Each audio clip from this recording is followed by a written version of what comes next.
the Vanhunks Vizta Summit. It's a two-seater kayak that is fin drive compatible, can take 2 fin drives, and also has a motor mount on the rear that you can obviously attach an electric motor and sometimes a petrol motor. But let's run you through it from front to back. So starting off, we've got a nice molded in carry handle. It allows you to obviously transport it a bit more easier. Moving into a small front bungee tank wall. That's nice for putting a dry bag or your jackets, things like that. And then we move on to the accessory rails. We have accessory rails on both sides. These are great for putting cup holders, rod holders, lacquer rails, otherwise fish finder mounts. You can do a whole bunch of accessories that fit on these, even a whole bunch of Railblazer accessories as well, GoPro mounts, all those things. In the center here, you'll see we have the fin drive box. Fin drive box. These little pods come out and a fin drive can slot straight in. So you can have one in the front and one in the back. Moving just behind that, you have a small storage hatch that can open up, and you'll see that there's a little bit of a storage box in there that you can store a whole bunch of goodies in. The tank, the hatch does go straight into the tank wall, so into the actual hull of the kayak, so you can actually store some things in there if you want.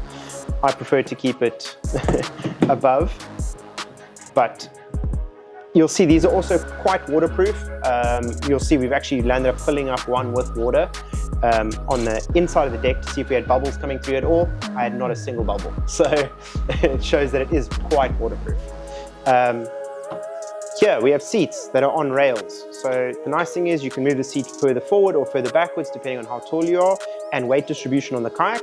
So it all depends on the person. Fin drives are also adjustable, so you can adjust it to either settings of 7, which is further away from you, or settings 1, which is closer to you. So if you have a child or a kid that's a bit younger and they have shorter legs and they struggle to reach, you can move that to 1, and you can move the seat closer so they can also use the fin drive. So here we have rod holders that are integrated into the kayak. You've got 2 in the front, which is nice because they also close up so you don't get water in there. And here we have a molded in cup handle, as well as these that you see on the side. So these you can actually attach rod holders onto here.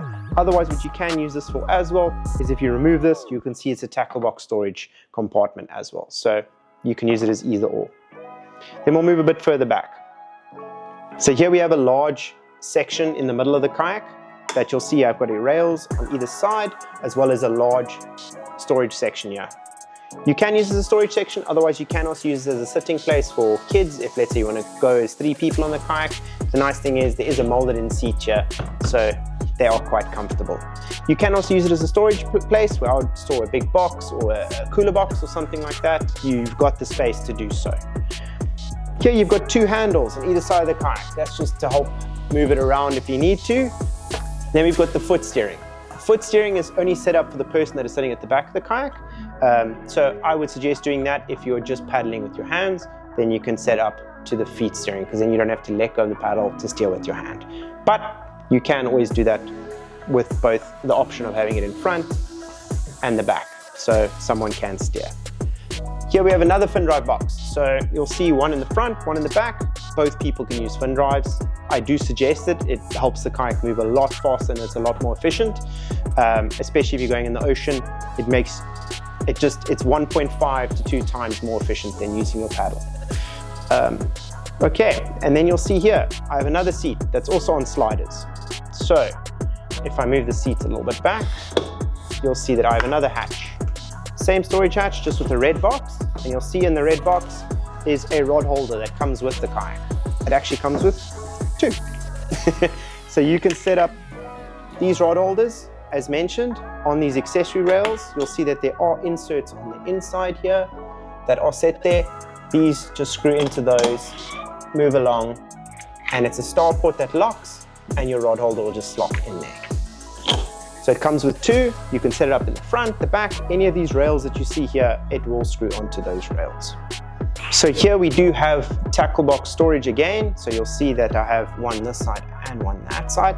You can remove these with an Allen key and put in, so you can use it as a tackle box storage, otherwise you can use them as fish finder mounts or rod holder mounts. If you are looking at putting a fish finder on the kayak, it does have a transducer port underneath the kayak. You'll see there's a scupper plug that sits just underneath the front person, and that is where the transducer support goes. So nice thing is the cabling will sit underneath the person's seat instead of sitting on the deck, so it's not going to be in the way. Then you can obviously run that cord to your fish finder. I suggest doing a lacquer yak rail on the one side and just having the fish finder mount there because it's out the way. And a nice thing is you can actually just clip it off and clip it off when you're not, clip it on when you're using it, clip it off when you're not using it. It's easy to just remove. Instead of having to unscrew something completely, it just clips on and clips off. Nice and easy. Okay, then behind the seat, you will see another bungee tank well. So this is nice for storing battery boxes if you're doing a trolling motor on the back here, otherwise just normal cooler boxes. Otherwise, any of the gear that you're pretty much bringing with is a nice little place that you can store it. You'll see this gray box here. This is where your rudder system sits. So if you do want to change it to the foot steering or to the hand steering, you can do so here. All kayaks will be sent with it connected to the hand steering, but it is very simple to set it to the foot steering. Otherwise, we will have a video on YouTube to show you how to do that.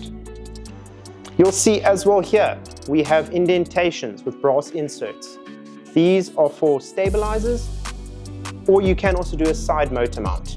Stabilizers fit on both sides and have pontoons on either side just to give you a bit of extra stability.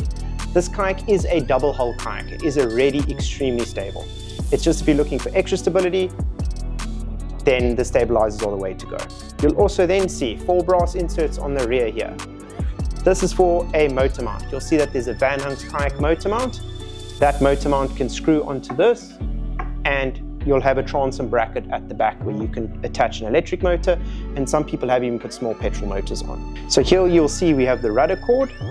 It's connected with a clamp here. To lift it, simply pull, and it lifts. And if you pull it this way, it clamps in. To drop the rudder, simply just pull it out and it will drop. So there's a paddle bungee storage on the back right and front left of the kayak. If I'm standing at the back of the kayak, that's the directions. It simply clips over the paddle to hold it. So you'll see if I let loose, the paddle's loose. Otherwise, you'll see there's also a groove in the kayak here that helps with the paddle as well. If you lay it against that groove, you pick the bungee up, you put it around, it holds the paddle in place. So that was the walkthrough of the Vanhunks Vizta Summit.